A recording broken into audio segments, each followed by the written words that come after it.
Yang kita baca saat ini adalah fikih sholat. Kita masih di dalam syarat sahnya sholat, yaitu harus menutup aurat. Dan aurat sudah kita bahas pada pertemuan yang lalu. Pembagian aurat, ada aurat di dalam sholat, sudah jelas. Kemudian kita kasih tambahan, termasuk ini tambahan faedah. Kita lanjutkan, ternyata kalau sudah bicara aurat, bukan saja aurat di dalam sholat, ada aurat di luar sholat.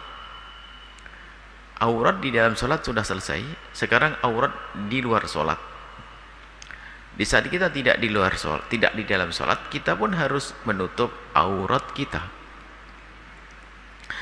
Ada lagi yang kedua adalah aurat ini, aurat nazar.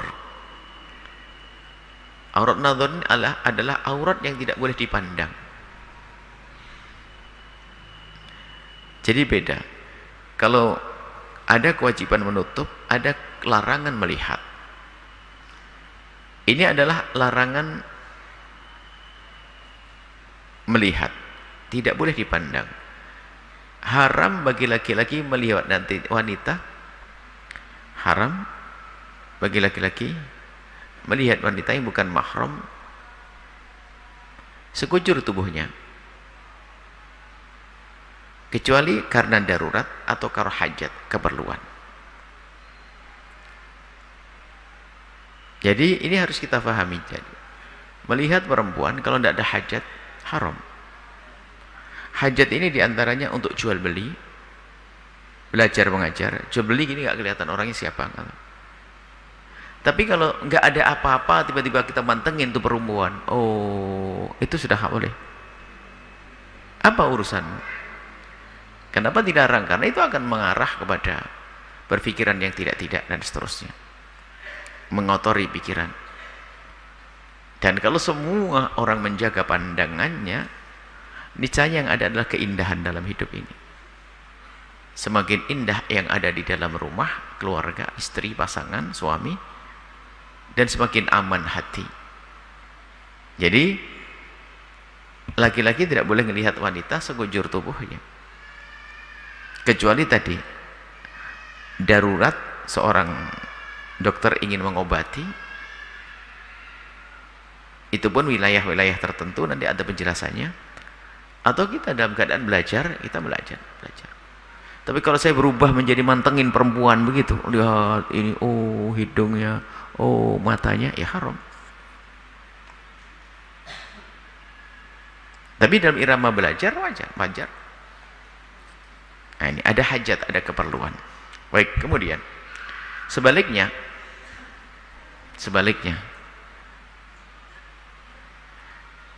haram bagi wanita melihat laki-laki yang bukan mahram sekujur tubuhnya juga.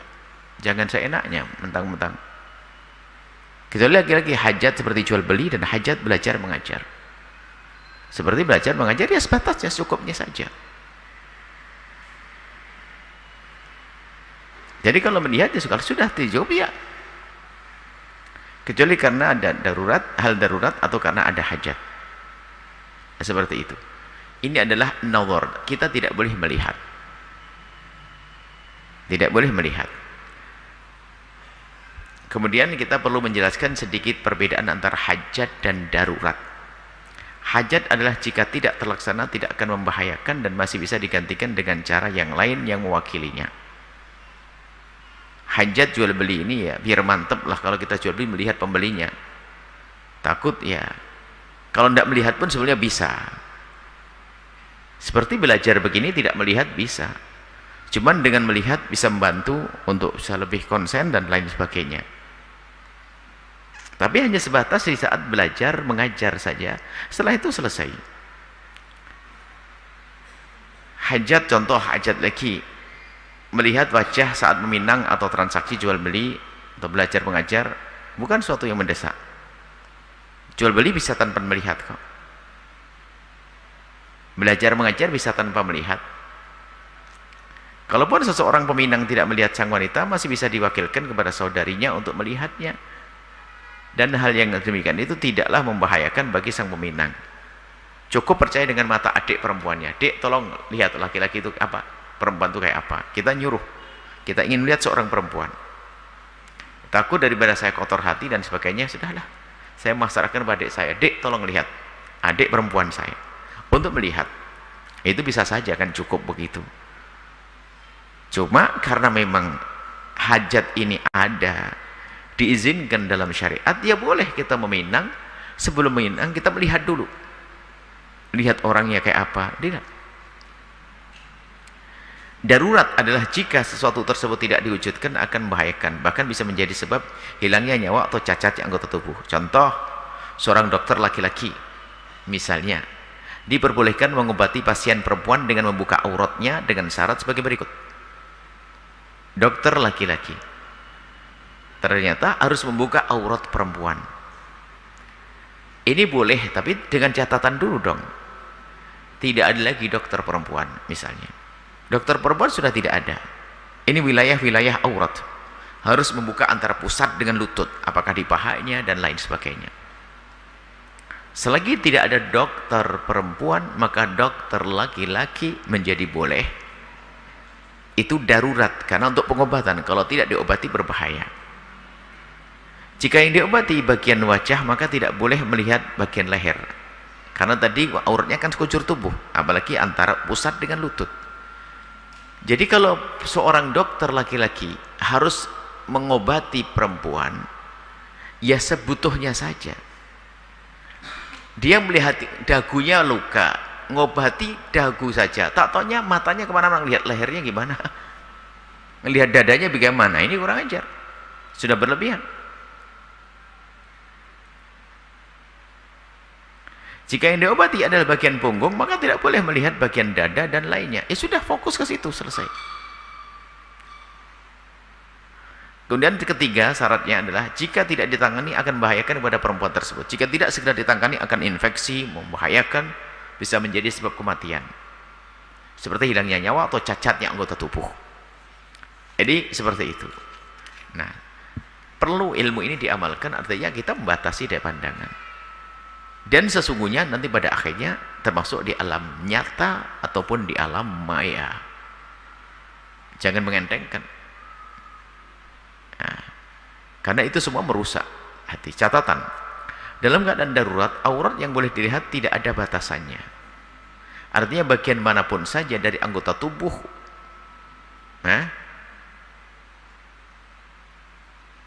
Artinya ini, dalam keadaan darurat, aurat yang boleh dilihat tidak ada batasannya. Kalau dalam keadaan darurat, aurat menjadi boleh dilihat itu bukan saja aurat-aurat yang aurat kecil atau aurat besar. Mohon maaf, aurat besar itu adalah lubang depan, lubang belakang. Biarpun dokter laki-laki menjadi boleh melihat, mohon maaf, wilayah perempuan aurat besar, kalau memang daruratnya apa? Ada kelahiran, sementara sudah nggak ada lagi bidan, nggak ada dokter perempuan, harus ditangani laki-laki. Kalau tidak, bayinya mati atau orang meninggal, maka mau tidak mau seorang dokter laki-laki ikut. Maka ini darurat. Kalau darurat sudah nggak ada batasnya. Yang ada batasnya adalah cara melihatnya. Ya, cara melihatnya saja. Bahkan cara melihatnya nggak boleh biarpun kepada yang lebih ringan. Contoh, seorang dokter laki-laki dalam keadaan darurat, sudah nggak ada dokter perempuan, nggak ada bidan, ini perempuan harus bantu kelahirannya, menyambut bayi, hanya boleh lihat wilayah itu saja, ngelihat dadanya nggak boleh. Ngapain urusan ke dada?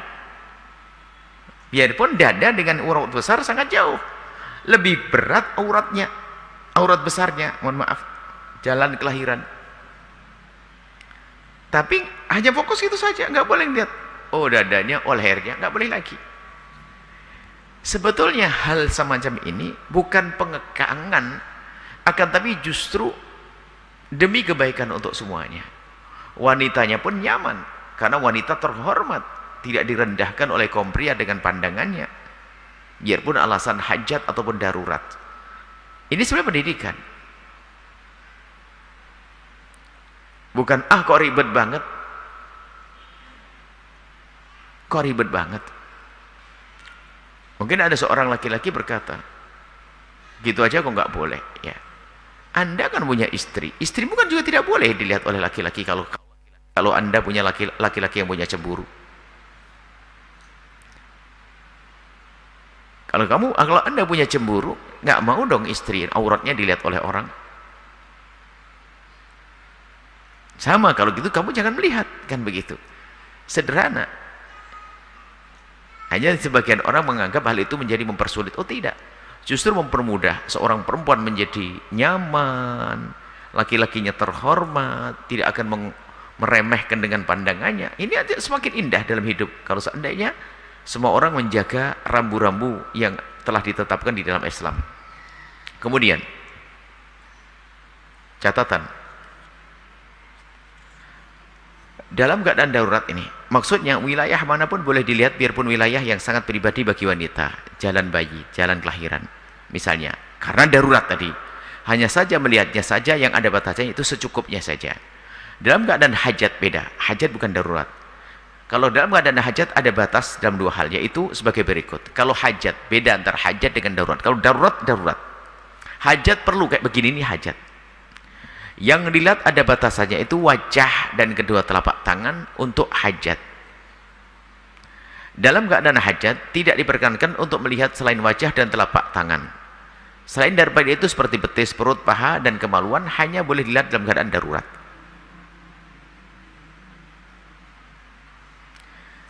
B. Cara melihat ada batasnya, itu boleh melihat hanya sebatas waktu sekedar secukupnya. Artinya, kalau Anda di dalam seorang dokter dalam keadaan atau Anda dalam keadaan hajat begini, ini kan hajat. Jual beli hajat. Itu seperlunya. Kalau Anda perlu melihat pembelinya cukup 5 detik, ya 5 detik. Nggak boleh Anda tambah sampai setengah jam.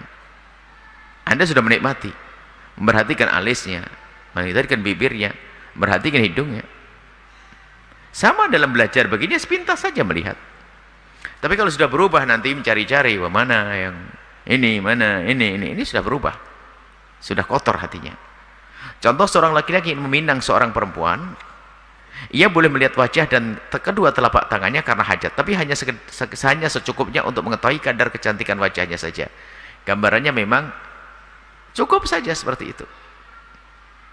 Saya lihat selesai. Karena menilai cantik itu kan cukup melihat, nggak usah pakai detailnya berapa senti hidungnya, nggak seperti itu. Baik, sampai di sini saja. Intinya bahwasanya ternyata ada beberapa pendidikan di dalam Islam itu untuk menjadikan nyaman hidup ini. Laki-lakinya laki-laki berwibawa, matanya bukan mata jelalatan. Dan untuk apa juga? Rendah. Anda pun bisa membedakan kok laki-laki itu terhormat dan tidak. Anda hakikat ya.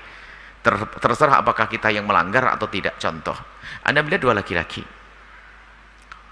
Laki-laki itu kalau berbicara dengan Anda itu selalu menjaga matanya. Mungkin menghindar dari memandang.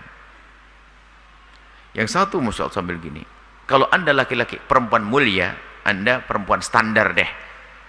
Biasalah. Enggak kelas mulia-mulia amat. Anda merasa tertarik dengan mana? Yang tidak memandang. Karena itu akhlak. Akhlak yang mulia. Bisa kok kita. Biarpun mohon maaf kita harus berbicara di pasar, di toko atau dimanapun, berbicara dengan orang yang tidak menutup auratnya, rambutnya terurai.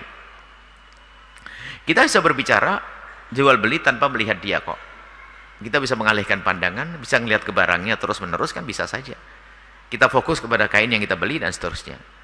Maka pandai-pandailah menghindar daripada melihat aurat. Itu kemuliaan di mata kita, dan itu diperintahkan dalam Al-Qur'an, qul lil mu'minin yaghuddu min absarihim. Katakan kepada orang beriman untuk menjaga matanya agar tidak melihat wanita laki-laki. Jangan melihat wanita kecuali ada hajat atau darurat tadi.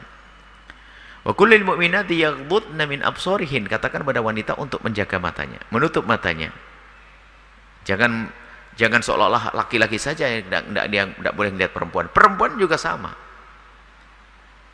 Sebab ini juga membahayakan, mohon maaf. Alangkah banyaknya perempuan terperosok gara-gara memperhatikan laki-laki, sehingga mengatakan suamiku tidak seperti itu. Suamiku jauh. Akhirnya tidak menghargai pasangannya lagi. Itu saja insya Allah.